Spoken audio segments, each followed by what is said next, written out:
So today is a guest who I've got very huge respect for. I met this individual a couple of years ago at the peak of my property journey, and we've kind of built strong relationship, friendship, and he's been in the financial industry. As you can see, he's already on my screen as we speak, Mr.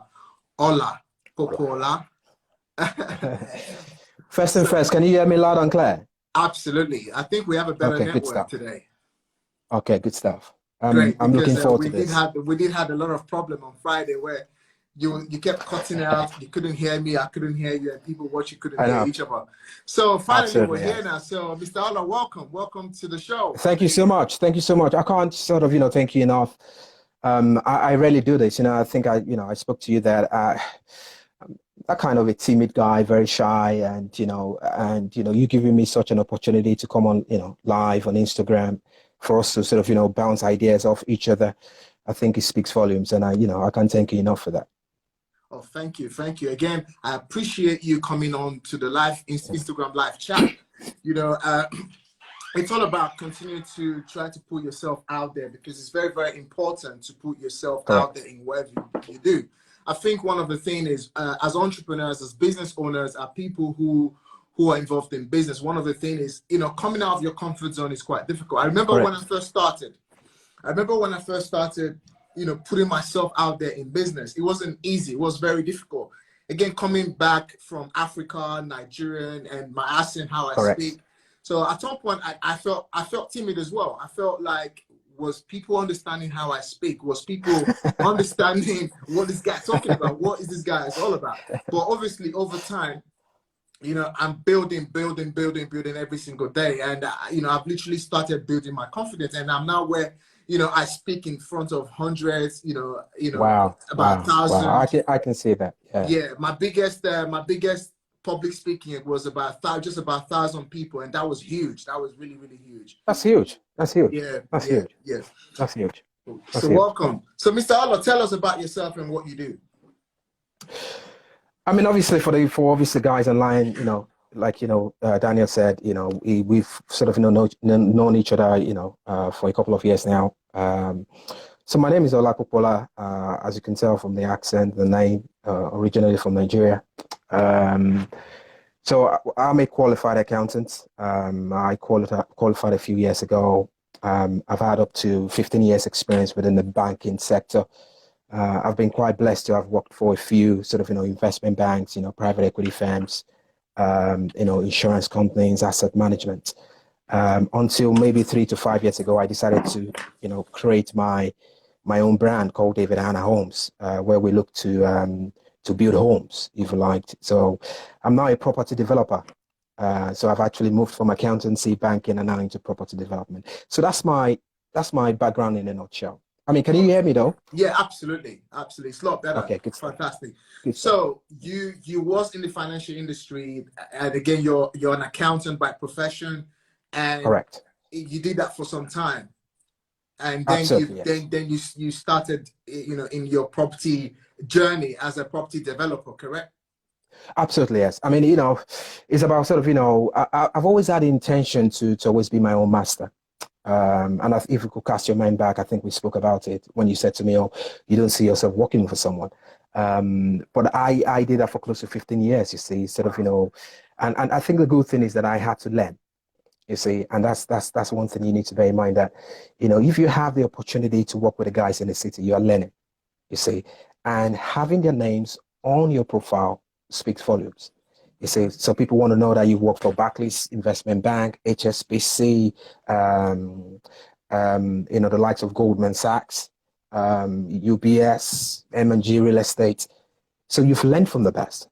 So what I've just done is just to draw on the experiences of this large organization and create a platform for myself. You see, so initially, obviously, it was quite challenging, especially the last few years before I left. I knew something was saying to me that it was time for me to move on and sort of, take that bold step. But it could be very challenging, and especially for guys online, because a lot of people were thinking, you know what, I need to, get out there, have the confidence to start my thing. But again, they will look back and say, wow, this is going to be a huge risk doing this. It's risky, I have to be honest. you have to have the confidence and also make sure you plan accordingly to get things done. Fantastic. You know, having said what you just said, I think you've kind of emphasized on something that really made a lot of sense to me. You know, one thing about business and being an entrepreneur is you've got to become a risk taker. You've got to create and Correct. develop the habit of Correct. taking risk. I've never been in a working environment before. I think the only time I actually ever had worked was when I lost a lot of money in 2015. And then I went into doing a delivery job for about 3 months, and then went on to doing taxi Uber. driver and driving with Uber. So that, for me, that's the only experience I've ever really had about a job. So every single thing I have done in my life literally has come from me just being passionate about business. So basically, through thick and thin, I have been able to just grow myself on the back of that. Through thick and thin, I've just been like, you know what, it's either now or never. And again, if you really look at the histories of a lot of entrepreneurs, a lot of people who are in business, they are naturally risk takers. All right, there are people who take risk on a daily basis, you know, and people who continually just say, you know what, they will never take no for an answer. It's just like governments as well. Imagine if government don't continually take risk and test and different types of things, we wouldn't even have an economy. So again, as a business and as an entrepreneur, it's very, very important to understand, you know what, this is about growing you. And if you've made that decision to go out and start a business, there is no going back. So going out to do a business, there is no option. There is not going to be like, oh, if the business doesn't work, at least I have a job. And I think this is why a lot of business owners fail, because a lot of people get into business. A lot of business owners go into business, and when they get into business, what usually will happen is they think they have a plan B. They have a plan B. Don't have a plan B. Go straight. Because you don't have a vision. Yes. Exactly. If you have a plan B, then you don't have a vision. Yeah. Great. You can only have a vision when you say to yourself, if this fails, because that's a question I ask myself, that if this fails, if what I'm doing fails, I am messed up because I don't have anything to fall back on. Now, it's not about that we should, like you rightly said, all entrepreneurs take risks. But what I would say is that they are all calculated risks. You say, so if you like, within my business, what I do is that on all our developments, I have what I called a fallback option. So in case that goes wrong, I am also doing another development that will cater for the cost of development A if A goes wrong. You say, but you know, like you rightly said, you thinking about, okay, if this goes wrong, would I have to go back to my banking days and stuff like that? Absolutely no. Because if I keep thinking that way, then I don't have a vision. A vision, like I say, is when you say to yourself and ask yourself that question, if I mess this up, there's no going back. So I have to make it work. And hence the reason why we have all these entrepreneurs, you know, cutting the mustard where they are. So, yeah. Absolutely. I agree with you. It's like, you know, it's like I went through, you know, at the peak of my journey, you know, investing in using the rental and property strategy to get started. The very first 6-7 months of my journey, it wasn't easy. It was very, very difficult. I had fun with it. I liked it. But obviously, I had to develop the attitude of saying to myself, I had a 12-month plan. The 12-month plan for me was that I'm going to stop driving taxi completely by the time my company becomes a year or before just a year. And I'm not going to go back and drive taxi. Correct. All right. Because at some point I could have got comfortable because I was doing about 100 hours a week and I was making at least very decent, you know, income. Amount of money. You know, I was making good money. I was making really, really, really good money. But if I had that option in my head thinking, you know what, if property doesn't work, I might just continue to drive Uber. Even the closest people around you. You know, so I mean, sometimes the closest people around us as men will be our wives or our you know, girlfriend or children, or yeah, people absolutely, we're in a relationship with, or maybe for the females watching right now, it could be that the person that you know you may want support from could be your wife, your husband or your boyfriend or whatever the case might be. And guess what? Most people would kind of encourage you to have a plan B. The plan B is, should property not work, yeah, you can go back to that 9 to 5. You can go back, yeah. And it's good to have it. Don't get me wrong. It's good to have it. But the truth is, if you go with that mentality that if property doesn't work, something is going to really happen, then there's a problem. Yeah. You know? I think the key thing actually before you go into any business or any business sort of journey or perhaps into property Yeah. development or or property investment, I think the hard work is actually before you leave or you decide to actually get into it. You see, so if you have a fantastic plan, you say, and you have it all mapped out, Yeah. you say, once you get into it, you shouldn't really be thinking about going back. You see, once you start to think about going back, then that means obviously there are flaws in your plan Mm-hmm. before you actually got into it in the first place. You say, so for Great. instance, with development, I tend to have challenges every day. It could be legal Absolutely. challenges, it could be planning Every challenges, it could be anything. But absolutely. I've never thought about, you know what, I'm not doing this anymore because Great. it's just stuck in there that Great. I've been on it for some years. Yeah. I've learned, the trade, and it's actually now time to move on. There's obviously going to be challenges. Mm-hmm. And actually, you having challenges is an indication that you're actually on the right path because your vision does not speak in the beginning. It has Mm-hmm. to be challenged, Mm-hmm. you see, and I'm sure you would, testify to that. It Absolutely. has it has to be challenged. You have to weather the storm because if it's not challenged, how do you coach people? How do you mentor people? Yeah. You see, so that's the reason why you have to go through that, that storm. And once you get through it, then it could be smooth, sailing from there. Wow. Wow. Amazing. I mean, so how did you decide to go into property development? Obviously, considering the fact that when people think about property development, the first thing is it's no joke, like lots It's of not a money. joke. So how did It's you not a joke. manage? How did Um, you manage to choose property development from from all the property strategies? other aspects of property investment. I think the key thing, and I think what helped me was that I had, the experience with within financial services. Like I said, I've been quite blessed to have learned, from some of the top bankers, and I see how they invest in real estate and things like that. So that was a propelling force for me to get into property investment. Now, in regards to your question, because like you rightly said, you have many aspects of property investment, service accommodation, rent to rent, property development, i.e. ground up development, conversions and things like that. I decided to go into ground up development simply because that is just what I enjoy doing because ground up development entails you working with professionals. You say, you doing ground up development does not necessarily mean you have to be a bricklayer, you have to be on site, and doing all those, bits and bobs. The key thing about ground up development is about how you actually assemble your professional team. Your architect, your planning consultant for your planning phase, your builders for the construction phase, your estate agents when you're thinking of exiting, your broker that will help you with your finance. As you can tell, I've mentioned about 6 different group of people. So if you have a fantastic team around you, you say it can be smooth sailing. So here's the reason why I like, ground up development, because I think I have the interpersonal skills. Very good at, relating with people. Very, very Great. important. For instance, I call my architect, oh, you're the best architect in the Northwest. So when I tell him to do anything for me, oh, Ola, I know you're going to say I'm the best. Don't worry, don't pay for it. I'll do it for you. The reason why you see the guys at the top is simply because they have interpersonal skills. So that's Mhm. very, very important as well with property development.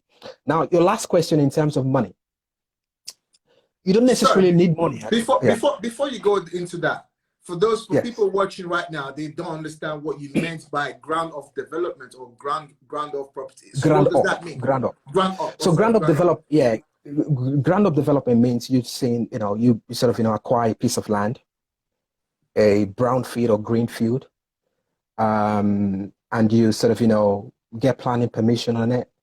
Then you do the ground up development. So you have to do the foundation from scratch. You see, which is quite different from what you guys do in terms of HMO because the building's already there. You're just converting, you see. But with what I do, I only look for land, you see, and I sort of, have to get planning, then start from foundation to making it a new build. So that's what, ground up development means.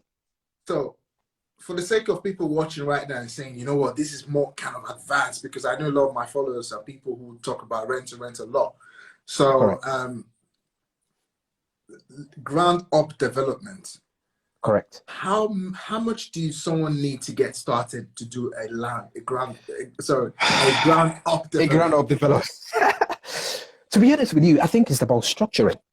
It's about how you structure your deals, you see. And I learned this from banking. So a lot of this stuff you see in banks, and actually, if you look around us, if you watch football, for instance, you see some of these owners, they'll buy the football club just for £1, an option agreement. So once they have the legal agreement, they go around looking for someone else to buy it at the fair value. You get what I'm saying? So they've actually just spent £1 to own a club.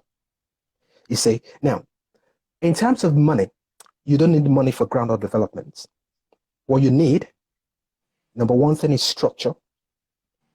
Number two thing is relationship.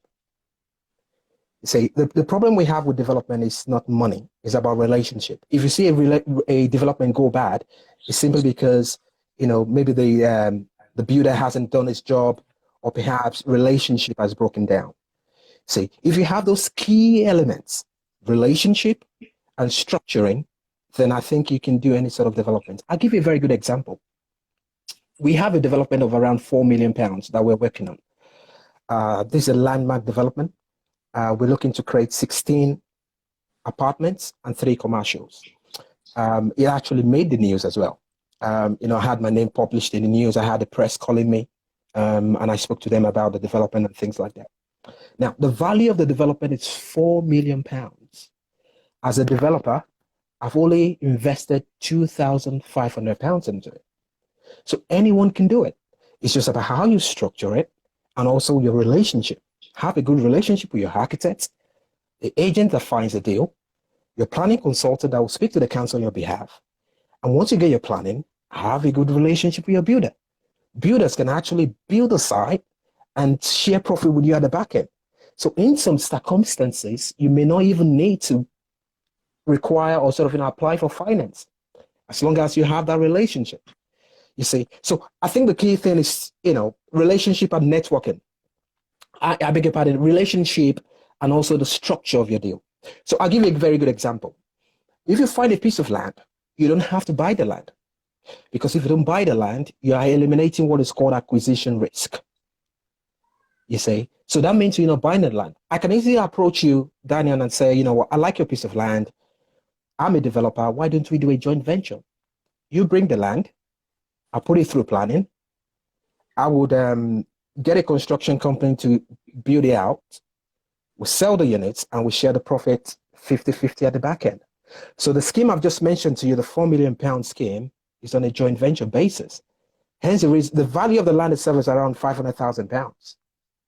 You see, I was able to get an investor in to help me out with the planning phase. Hence the reason why my investment to date is around 2005. Yeah. By the time we get a planning, we are going to get a main builder that will do such, an arrangement with us, build it out, and we share the profit at the back end. So with £2,500, you could be making up to £600,000 in a year and a half's time, or perhaps 2 years' time. You get what I'm saying? Yeah. And it's a no-brainer. You say, so it's about, I keep saying that, it's just how you structure it and building relationships.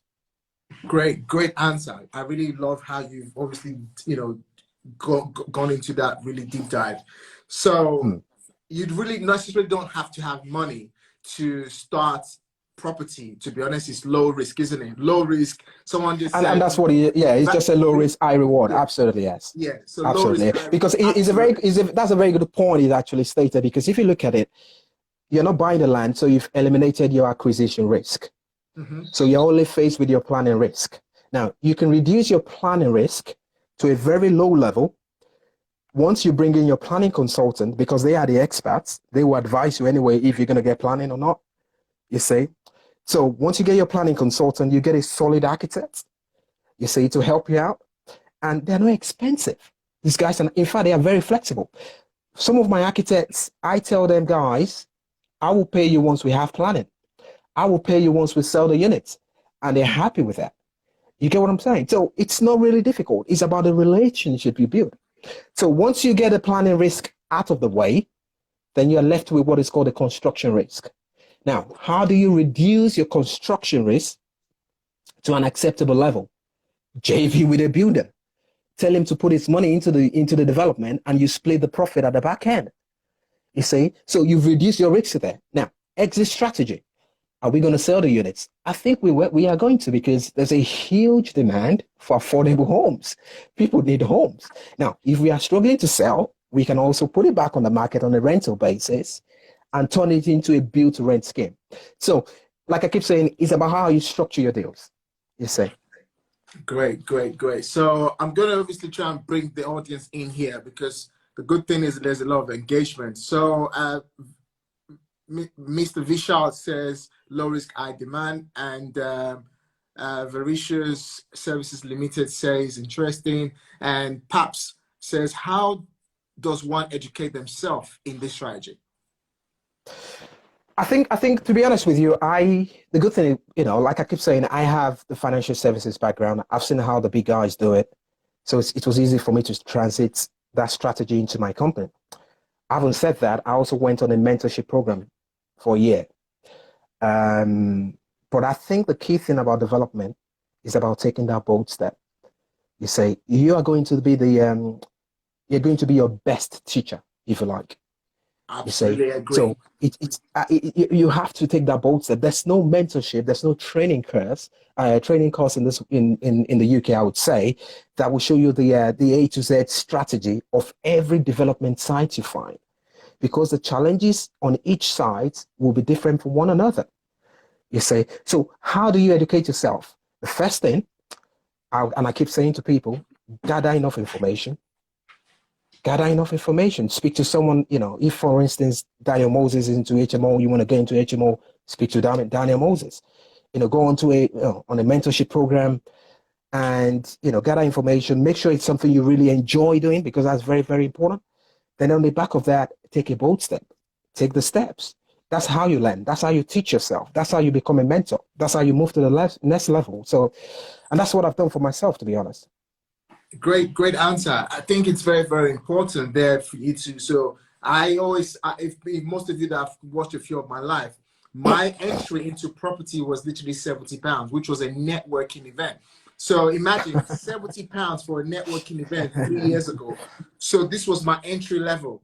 Unlike now, where I currently run a networking event in property, especially rent to rent, and we did free events for like 6 months. And then we then started selling our tickets as little as just about $9.99.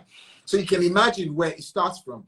And on the back of that, on the back of £70, I have now I'm not doing a business that brings me in over £10,000 net per calendar month, over wow. 200 and something thousand pounds turnover a year. So you can imagine. So £70 was the door opening. Absolutely. Yes. And on the back of the door opening, I went on to a training course, from a training course to a mentorship, from a mentorship to multiple mentorship up till now I'm still being mentored. You have to continue. So yes. Again, it's all about education, staying with the right network, and also obviously building brick by brick. Very important to build brick by brick. It doesn't happen in a year. It doesn't happen overnight. There is no overnight success. So your background, first of all, helped you to get into the strategy, because you was working with development companies as a financial broker and so on. So that's where your main experience came from. On top of that, you went on a 1-year mentorship.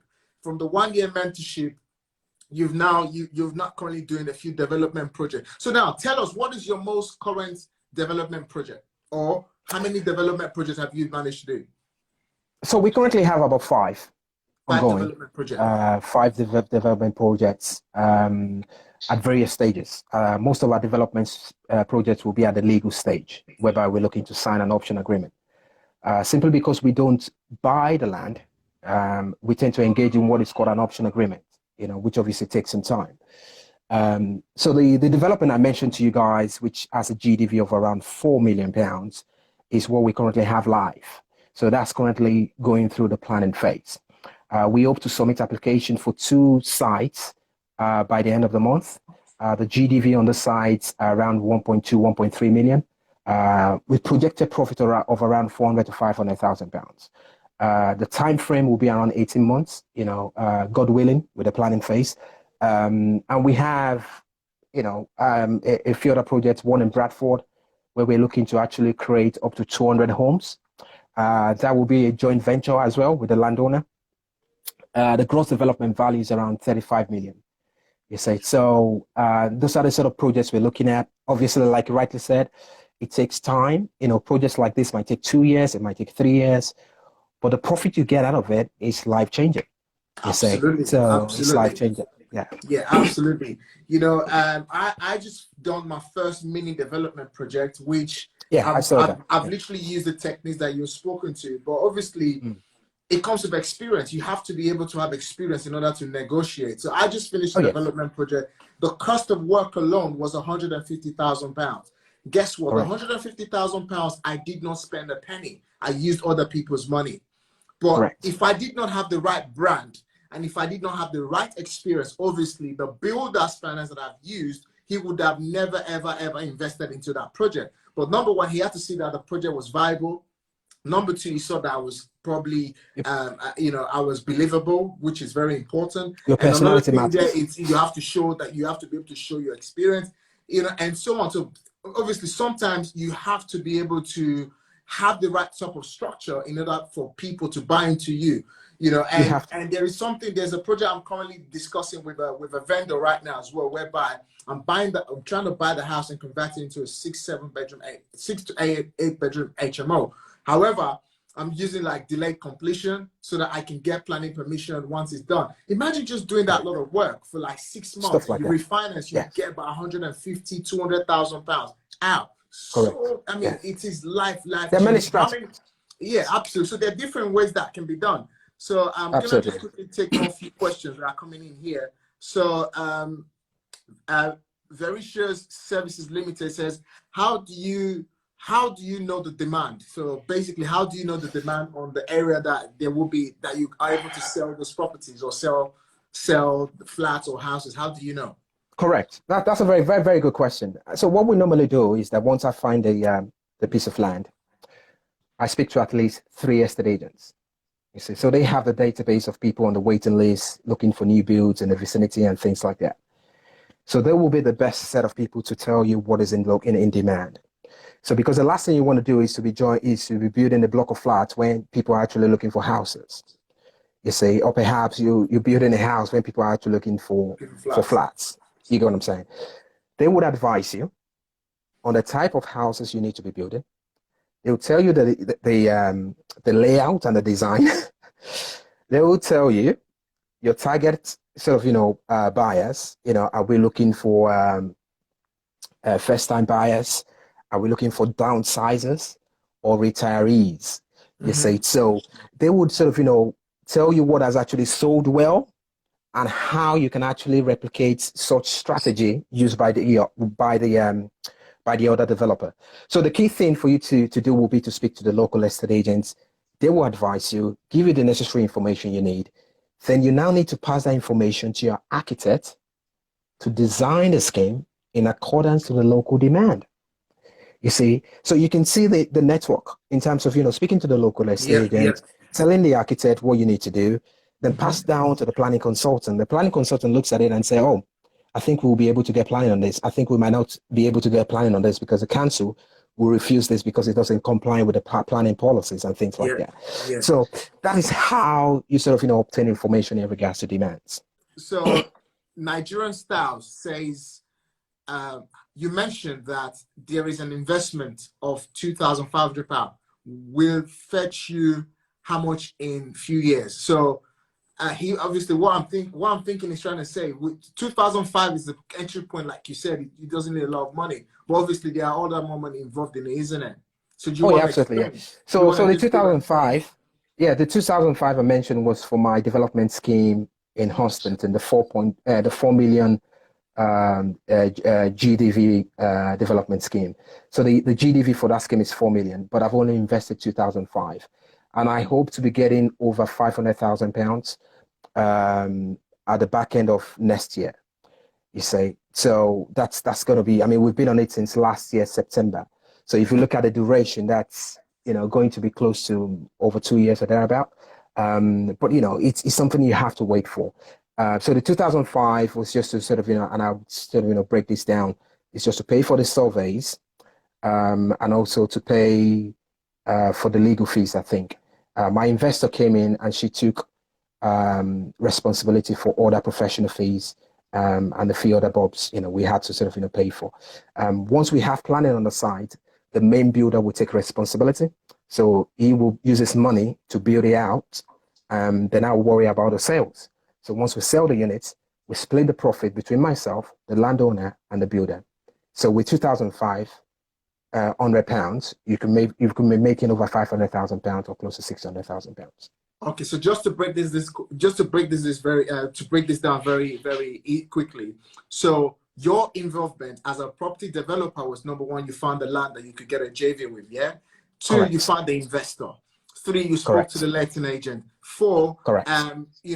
Every other fee that all is now required yes. is not being paid by your investor. It's not like correct. It's not like anyone can go and find a land for £2,500 and do it, but correct. Your initial stake or investment into finding the deal cost you £2,500, which kind of other kind of contingency fees or whatever the case might be. Then you find an investor who is now paying for the other professional fees and so absolutely. On, correct? And absolutely. Then your builder absolutely. Is dealing with the building, the cost of the building. Absolutely. So literally absolutely. What you've done is you've facilitated the whole transaction by bringing correct. All the necessary parties correct. Involved with just £2,500. Absolutely, yes. And that's what we do. That's what we do. Okay. Yes. Okay. Because that's what we do. The reason why I had to emphasize on that, because I didn't want people to think just 2005 is all they needed to do that land development. Oh no, absolutely not. I mean, we're talking about the development scheme of 4 million. I mean, the total development cost is going to be around maybe 2.5 million. You see, so once you factor in the land value, which the good news is that we're not paying for it, is a joint venture. The build costs, the soft build costs, which will be the professional fees for planning phase and so on and so forth. That will get us around maybe 2.5 million. We hope to make around 1.5 million. Then we split it into three. Myself, the builder, and the landowner. And that's how we sort of structure deals like that. So the 2005 is just my own contribution. All the parties will come in with their own contributions, and I think the main contribution will be coming from the builder. You see, he will be coming from the builder. The landowner doesn't do anything. He's giving us land anyway, because that's the value. So the value of his contribution is the value of the land, which is £500,000. You see, so, and we're still hoping to make good money after we've taken his land value out at the back end. Okay, so I'm going to take another question that's coming from Vericious Services again. It says, so it's just a trial step when you approach the landowner. How do you get them to agree? And is there a pitch? Is there a pitch for you to get the landowner to agree? I think the key thing is honesty. Just be straightforward. My first deal, and I'm going to give you a very good example. When I found my first deal, I went to the landowner and he said to me, Ola, how many deals have you done? I said, I haven't done anything under my company, but I've done a few deals with the financial, with my previous employees. Are you looking into their private equity funds and so on and so forth? And he said to me, you're the first person that will come in here that will tell me he hasn't done anything under his company. He said, all the other guys that come in will say, oh, they've done 10, they've done 15, because he would do his due diligence and now find out they don't have the required experience. You see, he said to me, you're the first person to walk through the door and be very honest. And that got me the deal. Now, it's the same landowner that has a deal of £25 billion that we're looking to develop in Bradford. You see, so the key thing on how you get your first deal is just be honest. This is my first deal. How are you going to do it? I'm going to surround myself with professionals. I'm going to seek advice from architects, from the planning consultants, from the estate agents. You see, I'm going to look for an investor.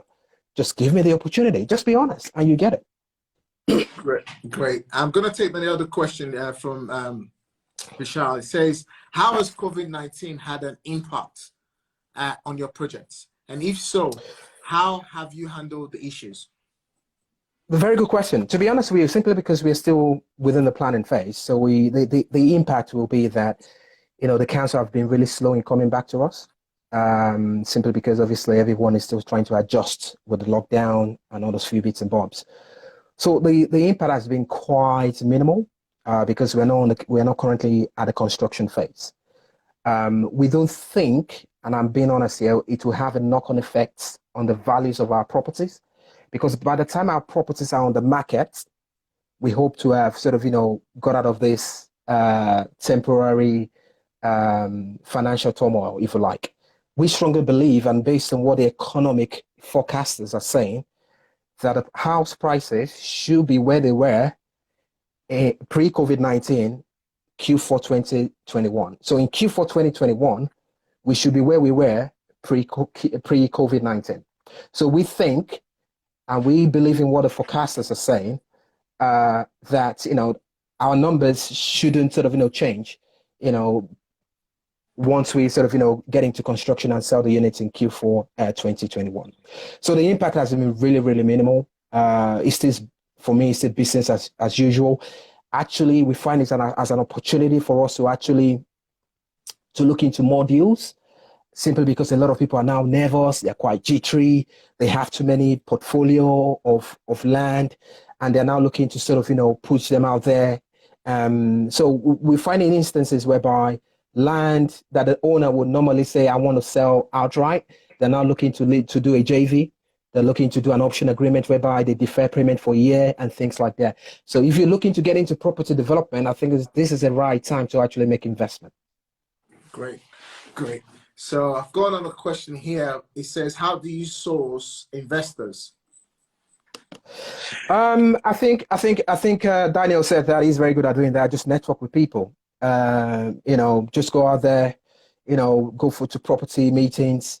The good thing with myself, simply because I have a professional page on my LinkedIn profile, I have a network, if you like, of colleagues that we work together in banks and so on and so forth, and they're still sort of within the banking sector.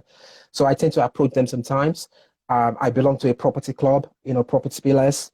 Some of our investors actually come from the club as well. So I think the key thing is just to network, speak to people, let people know what you do. Anytime I go to my barber shop, I tell him, listen, I'm a property developer. If you're looking to invest, let me know. I'm in the Uber, for instance, I'd speak to the driver and say, you know what?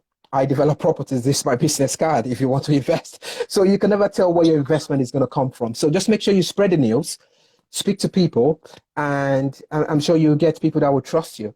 And I think the starting point as well will be to start with friends and families. I'm sure you would sort of, have someone within your family that is actually looking to make investment in properties, and you could be the first point of contact. Okay. So Siobhan is asking a question. So she says, how do you commonly find lands? How do you commonly find landowners? It's very straightforward, to be honest. All my deals come through the right move. They all come through Rightmove. Obviously, I agree with you, because the thing is, most people, when you go on Rightmove, if you go on Rightmove, for example, as a non-property professional expert, you look at Rightmove and just look at it. But as a property investor, you go to the back end. Yes. There is a back end that allows you to actually assess even rundown properties completely. Correct. But one thing you have to bear in mind is that as a starting point, because you're just starting out, you don't want to be spending money on property sourcing agents. You actually find it really difficult to find some very good property sourcing agents. You won't find too many good ones out there. But you can start with Rightmove. Now, look at a strategy whereby a piece of land has been on the market for maybe 2 years. It hasn't sold. Yeah. If you approach such a landowner that's had his land on Rightmove for 2 years and no one is showing interest, why don't you offer him a JV? Yeah. Why don't you offer him the option of, you going through the planning phase and you pay for the land once the planning is granted? You see, so there are many opportunities on Rightmove. All my deals come through Rightmove. Now, like you rightly said, on the back of that, so you can find an agent, get you a deal, and you guys are sort of, running the process with that deal. In a few months' time, he may call you and say, I've got this deal before it goes live. I think you're the right fit for it. Would you look into this? So it could work that way. Another option, actually, is to go on Zoopla. So Zoopla has a functionality whereby You can select the area you're looking for the piece of land, and it will give you, the list of agents, maybe 10, 20, 15 or thereabout. And you can send a generic email to everybody and say, my name is Ola Pupula, quite new in property development, and I'm sourcing for land without planning. I'm looking for landowners that will do a joint venture or an option agreement. Just put it out there. You're going to get rejection. You will have rejection. But the key thing about it is that you need to keep on going. You see, it took me about close to 2 years to find one deal. So that's the sort of, that's how, yes, that's how persistent you have to be. But the one deal was a life-changing deal, so you have to keep going. That's what I would say. All right, great. So guys, if you think this Instagram live is, there's a lot of value, obviously this are real-time talk, straight from the heart, telling you exactly how it is. There is no, obviously it's not a selling live. It's an Instagram live for you to get any type of question around property development answered. Give us a lot of thumbs up, sorry. I did this way. A lot of thumbs up, a lot of hearts. No thumbs down, you say. Right? Give us a lot of hearts, please. And please share on your profile. Let people know about what's going on here. So property changed my life, and I'm sure it's changing the life of Ola. Yes. And it can change yours too if you're already doing, or if you're getting started. Nothing is impossible. It all boils down to hard work, having the right work ethic, and refusing to completely take no for an answer. Absolutely. There will be rejections, absolutely. It's just all about obviously building brick by brick, one step at a time. So Ola, we've been talking about property development and so on. I'm going to ask you some personal questions. What do you think is failure? That's a very good question. Failure is when you actually fail and you take a step back from it. That's what I would say is failure. See, to be honest with you, there's no one that would tell you they haven't failed before. It comes within the territory of greatness. But failure is when you fail on a particular thing and you decide to take a step back from it.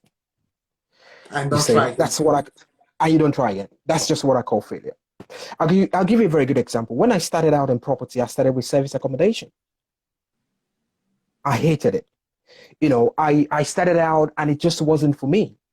I just didn't see myself controlling cleaners, speaking to agents about, one of my guests came in and messed up the room and apartment. It just didn't fit into who I was. You see, coming from a banking background, you put in your suit, your tie, and stuff like that. But I actually found myself in a situation whereby I had to be sort of, sorting out guest issues, and all those few bits and bobs. It just didn't fit into, my profile. I had a situation whereby I lost money. People stole my stuff, you see, and it got to that stage whereby I could have sort of, shut up shop and say, you know what, I'm not doing properties anymore. But I was quite sort of, positive about the vision I had. I had a goal, and that was the propelling force that kept me moving on. So I looked at myself, I said, okay, fine, service accommodation hasn't worked, but there are many actually aspects of property investment. I looked at HMO, it wasn't for me. It's quite similar to service accommodation, to be honest. I looked into conversions.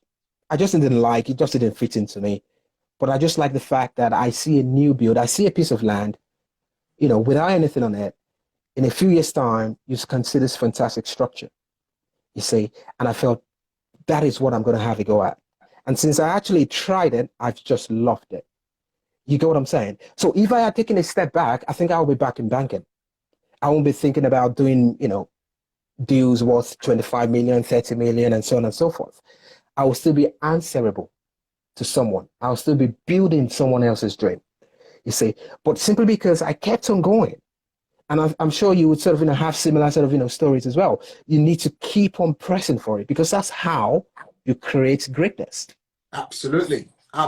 Success comes from trying again. Absolutely, even the Bible says it. Even the greatest book ever written says, success comes from trying over and over again. Absolutely, yes. Yeah. So now, in one word, describe success. I think success is accomplishing what you've actually set out to do. success doesn't necessarily mean money. You see, you could be very rich and not be successful and actually not be happy. Mm-hmm. You see, but I tag success as accomplishing what I've actually set out to do. For instance, one of my goals that I set out for myself is to build a brand that will be recognizable not only in the UK but internationally.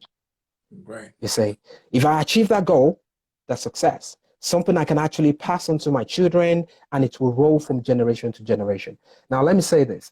Most organizations you see today that are successful actually rolls from generation to generation.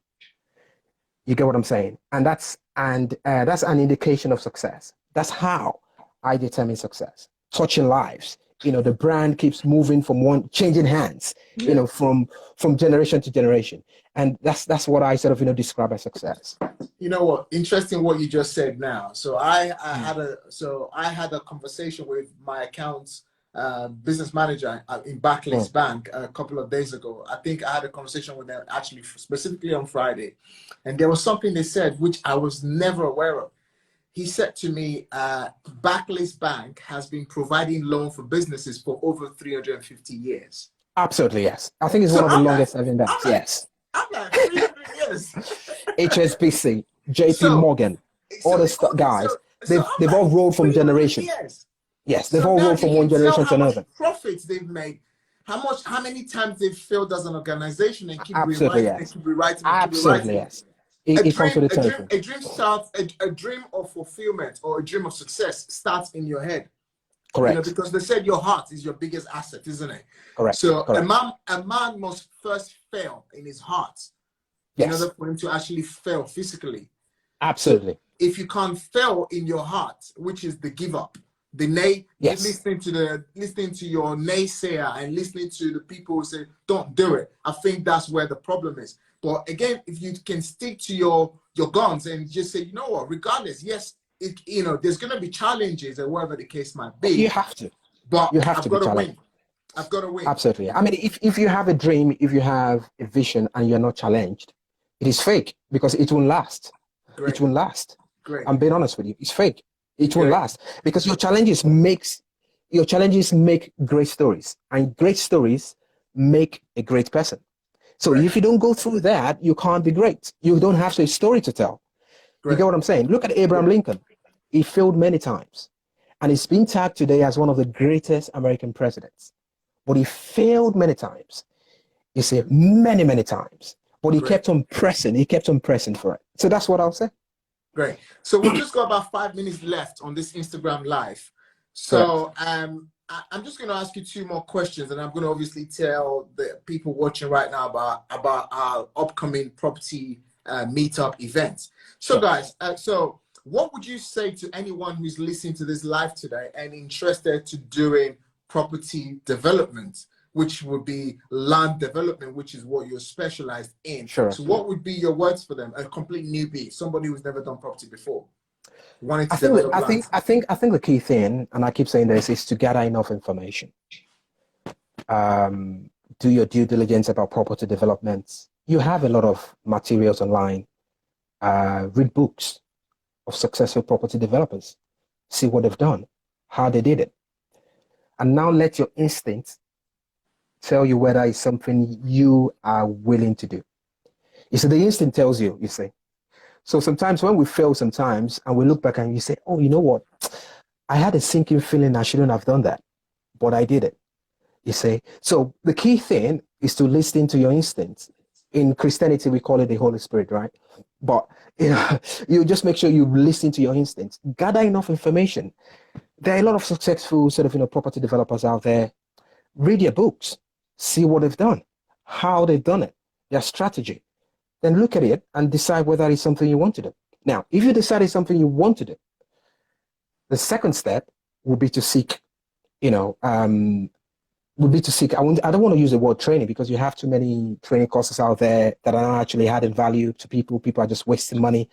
I think the key thing will be to find someone proven and tested that could actually mentor you.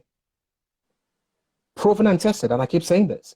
someone that has done somebody who is walk the walk and done, who is talking absolutely the talk and walking the walk. Absolutely, yeah. Because you see a lot of people say, "Oh, I'm a property developer, I'm a trainer, and things like that." And you ask them questions, "How many deals have you done?" They haven't done anything. You say, so you're not getting value from that person. Someone that could actually train you, take you to his or her sites, show you his team or our team, and tell you how you do things and stuff like that. And those are the steps you need to take. Those are the steps you need to take. Then you have to be very, very consistent and persistent. You're not going to get rich at the flick of a switch. It takes time. You see, it takes time. So those keywords are very important: consistent and persistent. So those are the key factors you need, and start to build your network. Yeah. Your network of investors, network of professionals, let them know what you're doing and things like that. And I think, if you take all the steps, I think, you'll be fine. That's what I suggest. Great. That's very good. Good answer, Ola. So, guys, just before we get cut out from Instagram, so I just want to quickly tell you. So, our next rent-to-rent property network, the tickets are out. We literally released the tickets yesterday for the rent-to-rent property network. It's a great property network that you can meet complete newbies, people who are just getting started. We network online at the minute because obviously there is no physical event, so it's all online. So the tickets are out. Make sure you get your ticket. At the moment, the next speaker we have at that current event is Des Daly, who has raised over £100 million for property developers. So, Ola, make sure you get your ticket. Make sure you get a ticket. He's raised over 100 million for property developers, for newbies, anyone at all. He's raised a lot of money for business. He's going to be sharing a lot of tips, a lot of nuggets. How do you raise money? Because one of the things that do happen is a lot of people get into property not knowing how do they raise money. So for me, when I got started in property, I think I didn't in my head, I wasn't thinking about how do I raise money.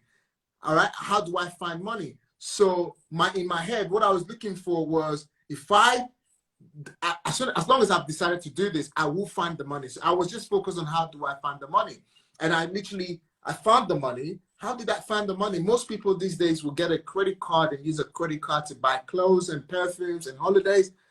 But I started building my business on the back of credit cards. From credit cards, I even went as much as taking a payday loan at some point to start my business. So today now, and I have a business to be honest, in just 3 years, and I have a business worth over £1 million assets. Wow.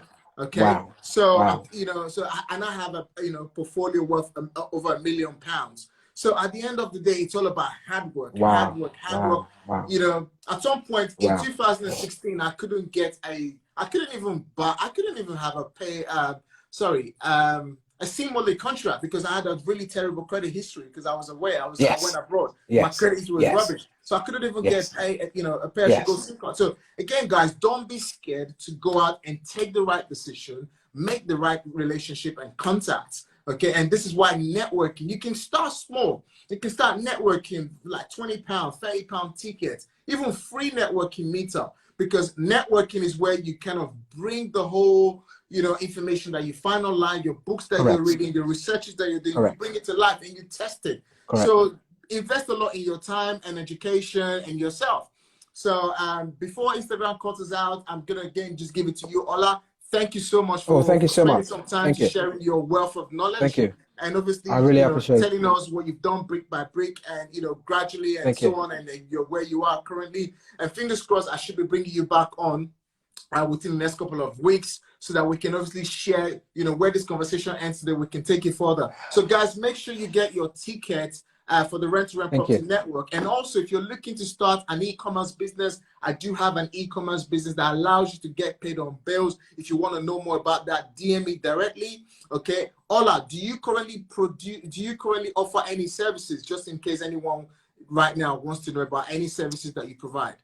I'm always looking for investors that will come in and we sort of, look into my deals together on a JV basis, and also show them the end-to-end process on how they can become a property developer. So it's a win-win situation. We have a deal, they invest in the planning gain, and I show them how you find the land, how you find your team, how you get it funded, and how you sort of, exit from the development. So it shows them if you like, the end-to-end process. Great, fantastic. So thank you so much, Ola, for coming on this Instagram Live with myself today. And thank again, you so much, thank you Daniel. every I really single appreciate person who's been watching so far. Thank you so much. I'm back again tomorrow where I'll be we'll be having a business conversation with some other experts. So keep supporting me and keep showing me the love and the hearts. Thank you so much, guys. Take care and see you tomorrow. Bye.